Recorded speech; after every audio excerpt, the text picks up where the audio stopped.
Bien, ya comenzamos entonces este live de hoy tras la clasificación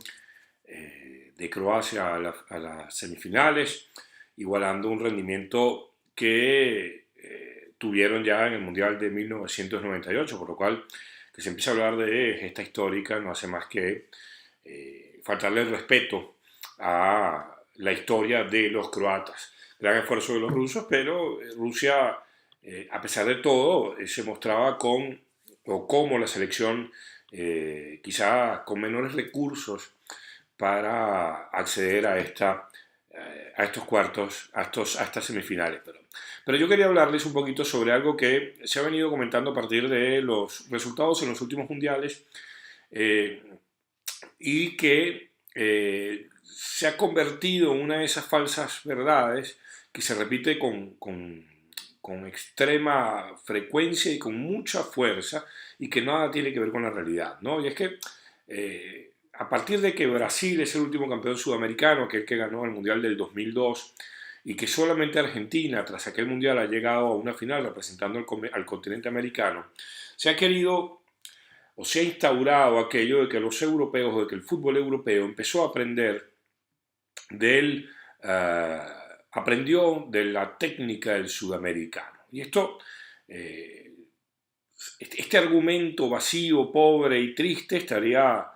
algún fundamento si lo pronunciara o si saldría de las pseudo reflexiones de quienes en algún momento han ejercido la profesión del periodismo y que se hacen llamar analistas. Pero ha salido también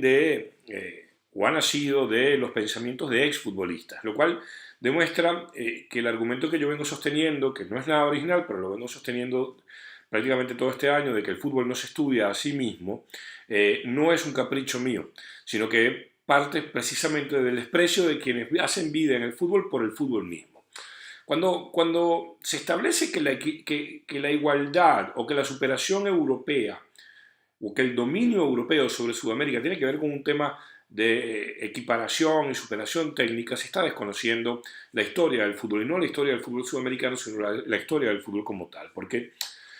si uno repasa que los mundiales comenzaron a efectuarse en 1930, y podemos tomar ese como un punto de inicio para no irnos más atrás, ¿cómo se puede explicar que en el año 1934 existió una selección de un país que hoy en día no nos dice nada futbolísticamente, pero que históricamente fue muy importante, me refiero a Austria, que no solamente fue una selección que llegó a las semifinales, que era el equipo a vencer junto con Checoslovaquia e Italia, sino que además jugaba un fútbol que fue pionero, o no, a nivel de selecciones, pudiera decirse pionero, o entre los pioneros de lo que hoy se conoce como ese juego de ubicación, juego de posición. Y esta Austria además tenía un futbolista, al cual uno pudiera llamar uno de los primeros grandes falsos nueve de la historia, que es Matías Sindelar, a que incluso se le llegó a apodar el Mozart del fútbol por aquellos, y el niño de papel, o el jugador de papel, por sus movimientos delicados y extremadamente, digamos, ilógico, si se me permite el término, porque era justamente lo contrario a lo que se pregonaba y lo que se sigue pregonando como un delantero centro, es decir, un tipo grande, fuerte, como Lukaku, por ejemplo, en Bélgica. Aquella selección no solamente jugaba muy bien, sino que obtuvo resultados. Quedó tercera en aquel Mundial del año 34, perdió las semifinales contra Italia con un gol bastante sospechoso, y en los Juegos Olímpicos siguientes terminó quedando segunda, si no me falla la memoria. Aquí de todas maneras voy sí, segundos en los Juegos Olímpicos de Berlín. Fue una selección además que estuvo comandada tácticamente y técnicamente por Hugo Meisel, y además por la gran influencia de Jimmy Hogan, quienes son los padres de las grandes corrientes futbolísticas, sin duda alguna, junto con otros, del siglo XX y por supuesto de lo que estamos viendo en el siglo XXI. Pero además de esa Austria, ¿cómo se explica que este argumento de que el europeo se equiparó en técnica, si le tenemos que explicar al mundo que existió una Hungría que fue probablemente la selección más importante de la historia, pre y post Segunda Guerra Mundial, que no solamente tuvo a Puskás como uno de sus grandes referentes, sino que también tuvo a uno de los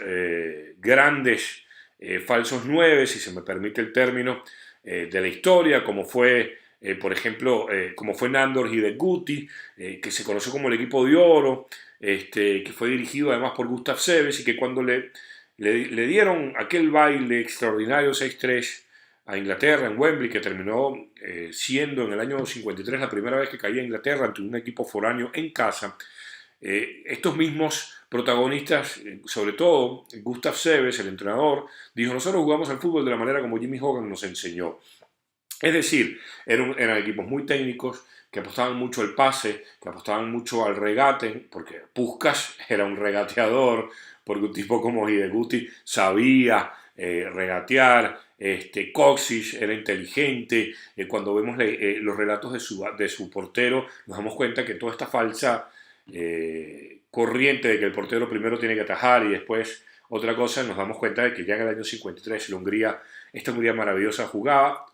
de esta manera. Y hago un paréntesis: se puede encontrar ese partido frente a Inglaterra en YouTube. Ustedes buscan Hungría 6, Inglaterra 3 y lo van a encontrar. El que no se consigue es el 7-1 en el partido de vuelta allá en Hungría. Pero a lo que quiero llegar es que también en los años 50 hubo una gran dominadora del fútbol, y esa dominadora quedó segunda en el Mundial del año 54 frente a Alemania, después de partidos muy duros contra Uruguay y contra Brasil, y que además fue el equipo que mejor jugaba el fútbol en aquella época. Después habrá que entender y habría que estudiar mucho, y no los voy a aburrir con esto un sábado a la noche, pero la gran influencia de ese fútbol húngaro en el fútbol brasileño, que después terminó siendo multicampeón del mundo, y que incluso a partir de la formación 4-2-4 y su posterior 4-3-3, tuvo en el fútbol húngaro y en Bela Goodman y en algunos otros entrenadores a sus principales promotores. Pero ¿cómo se le explica al mundo, o cómo se le miente a la gente hoy en día de que el europeo ha equiparado al sudamericano en técnica, cuando hay que explicarle y hay que recordarle al mundo que Alemania en los años 70 gana una Eurocopa en el año 72, gana un Mundial en el año 74, y que si bien es cierto, Holanda termina siendo la naranja mecánica y el equipo que todos recordamos con un cariño tremendo por cómo jugaba el fútbol. Aquella Alemania de los 70 no tenía precisamente 11 jugadores como yo, sino que tenía precisamente jugadores maravillosos, del cual siempre se ha destacado a Franz Beckenbauer, y uno pudiese, exagerando, pero para que se haga entender mi punto, quizá Beckenbauer era el menos de los técnicos, de los futbolistas técnicos que tuvo aquella selección alemana. Uno puede nombrar a Uli Hoeneß, uno puede recordar a Gerd Müller, a quien además hay que explicar una y mil veces e invitarlos a todos ustedes a que busquen los partidos de aquella Alemania, porque cada vez que les digan que Gerd Müller era un gran goleador, les están mintiendo, les están reduciendo la influencia de un enorme futbolista simplemente a cómo finalizaba jugadas. Hay un partido de aquella Euro del 72 que se enfrenta a Inglaterra en Wembley, y en el segundo 5 del partido ya está Müller conduciendo la pelota desde su propia área en Wembley, partido oficial, y generando y permitiendo que Hoeneß se proyectara, que Netzer, es decir, con mucha influencia en el juego. ¿Y cómo le explicamos al mundo que el fútbol europeo, equiparó al fútbol sudamericano en técnica, si existió lo que conocemos como la Holanda del 74, la naranja mecánica, en la cual estuvo no solamente Johan Cruyff, estuvo Kroll, estuvo Resenbrink, estuvo Rep, Neskens, futbolistas maravillosos, brillantes, inteligentes, muy técnicos, que es cierto que corrían muy bien, es cierto que sabían, pero no es que corrían muy bien, es que sabían cuándo correr. Y ahí es cuando, perdónenme valga la redundancia, el análisis futbolístico pierde desde Sudamérica. Y no voy a hacer si el análisis futbolístico en Europa existe, porque eso sería tema para otra charla. Pero sí el análisis futbolístico en Sudamérica pierde cuando empezamos a creer que desde Europa igualaran a Sudamérica a partir de lo técnico, cuando Europa ha tenido estas y muchas otras manifestaciones. Y simplemente quise hacer referencia a algunas selecciones, porque pudiéramos hablar del Milan de Sacchi, pudiéramos hablar del Real Madrid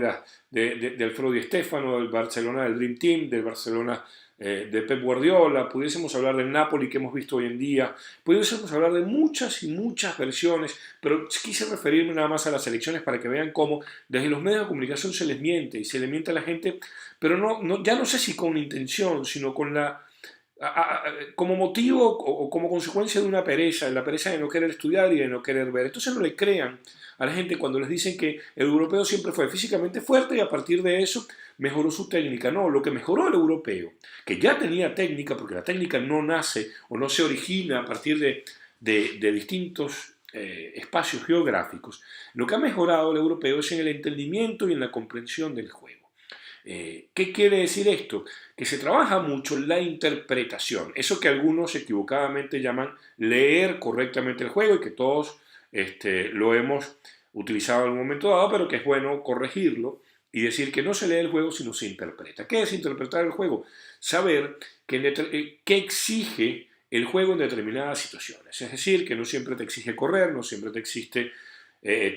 chocar, no siempre te exige un pelotazo largo, no siempre te exige un pelotazo corto y no siempre te exige una conducción, un dribbling, pero sí que el juego tiene todo eso y mucho más. Y a partir de cada emergencia, es decir, cada situación que emerge del juego, el futbolista tiene que estar capacitado para decidir a partir de lo entrenado y de lo que tiene como él propio. El futbolista no es una máquina, no es un autómata. Por eso cuando hablamos de automatismo, o cuando hemos dicho esa palabra automatismo, estamos muy equivocados. Porque el automatismo tiene nada más que ver con una computadora, con un ordenador. Pero nosotros, los seres humanos, reaccionamos a partir de lo que tenemos, de lo que hemos practicado, de lo que sentimos propio, pero no reaccionamos a partir de una instrucción, sino que cada cosa que se entrena, cada cosa que se practica se va almacenando en nuestro ser. Entonces, el proceso de decisión es tan inmediato y tan rápido que el futbolista va a decidir sin pensar, pero porque ya lo ha entrenado, ya lo ha hecho propio y ya lo siente como tal e identifica cada emergencia y cada situación para poner en práctica cada uno de sus recursos. Entonces, si el futbolista que ya es técnico, que ya es inteligente, que además tiene una condición física que es obvio que ha mejorado, pero no ha mejorado en Europa, ha mejorado en todas partes del mundo porque la globalización trajo esa consecuencia. En lo que se ha trabajado de manera constante y permanente en Europa es que el futbolista aprende a tomar decisiones. Eh, Quizá haría, y suene feo hacer una autorreferencia, pero la tengo que hacer porque en la próxima edición de The Tactical Room, la revista en la que escribe mucha gente maravillosa, y yo tengo mi lugarcito, no por maravilloso, sino vaya usted a saber por qué. Va a haber una entrevista, una charla, más que una entrevista que tuve con mi amigo John Pascua Ibarrola, que es el entrenador de arqueros del Betis. John explica parte de lo que es su idea de cómo hay que entrenar, pero no cómo hay que entrenar fuera del fútbol, sino cómo tiene el entrenador que entrenar. El entrenador de arqueros entrenar a sus porteros, perdón. Y es muy interesante que esto se repase y se repase y se entienda, porque la única manera de que el futbolista mejore en su comprensión del juego y que en Sudamérica volvamos a tener volantes como Rakitic, como Modric, como Kroos, como Iniesta, como Xavi, que Vanega no sea una excepción en Argentina o que Gago no sea una excepción, en fin, que volvamos a tener un fútbol muy nuestro, muy de lo que siempre fuimos, es permitiendo y promoviendo la comprensión del juego por parte de los futbolistas. Que Brasil no tenga volantes, que Argentina no tenga volantes, que Uruguay no tenga volantes, que Perú no tenga volantes, que Colombia tenga Quintero y lo veamos como una luz entre tanta oscuridad, es consecuencia de que al fútbol se le entendió desde un punto de vista de lucha, de meter, de pelear, de roce, y ya eso lo tiene el fútbol como deporte, digamos, físico y de oposición directa. Pero Pelé, Maradona, Alfredo Di Stéfano, Carlos Peuchele, Adolfo Pedernera, Mario Kempes, el pibe Valderrama, y todos los grandes futbolistas que ustedes me quieran mencionar y que ustedes recuerden que han sido grandes jugadores de fútbol, no lo fueron a partir de una capacidad de lucha. La capacidad de lucha es algo inherente, no fueron a partir de la comprensión del juego. Y esto es lo que tiene que Sudamérica recuperar, cada uno en su distinto contexto, me refiero a los países, pero cada uno partiendo de que el fútbol debe ser entendido e interpretado para jugarse de una mejor manera. No es casual lo que viene sucediendo en los últimos mundiales,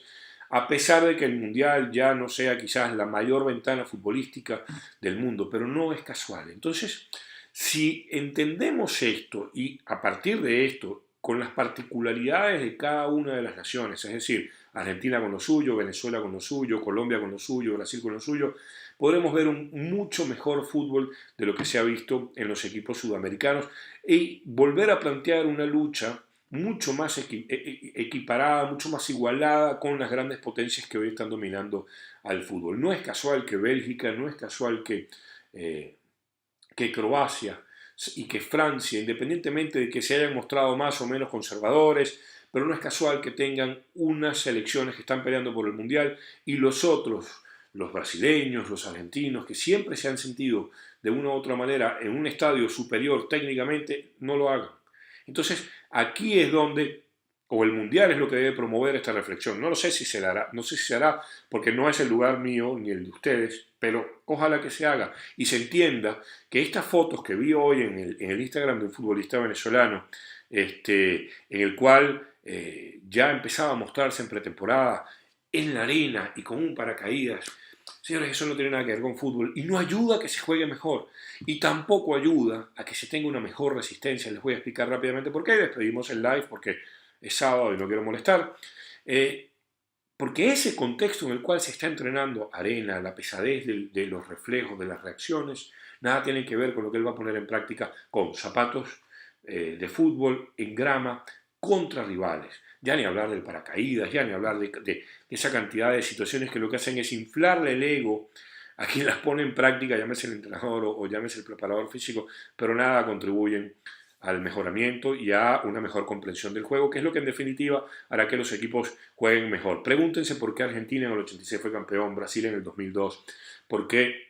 Brasil en el 94, por qué el resto de los equipos sudamericanos dominaron durante mucho tiempo el fútbol. Y veremos que además de buenos jugadores tenían jugadores brillantes, jugadores que insisto, sabían comprender correctamente el fútbol. Y comprenderlo correctamente el fútbol es lo que les decía precisamente esta mañana en uno de los videos que hicimos con Antonio Díaz Madrid. Comprender y jugar al fútbol es adaptarse, y para adaptarse hay que tener conocimiento. Bien, quería agradecerles que se hayan conectado y desearles un feliz sábado. Ya tenemos 4 semifinalistas: Bélgica, Inglaterra, Croacia y Francia. A mí me sorprende lo de Inglaterra, pero también hay cuestiones de los cruces que uno tiene que aceptar y definitivamente se proponen o aparecen como buenos e interesantes cruces. Así que bueno, nos veremos pronto. Mañana colgaremos, Antonio y yo, algún video hablando un poquito más sobre esto y seguramente haremos algún live, no sé si mañana o el lunes, para seguir conversando previo a las semifinales. Feliz sábado y gracias por haber estado.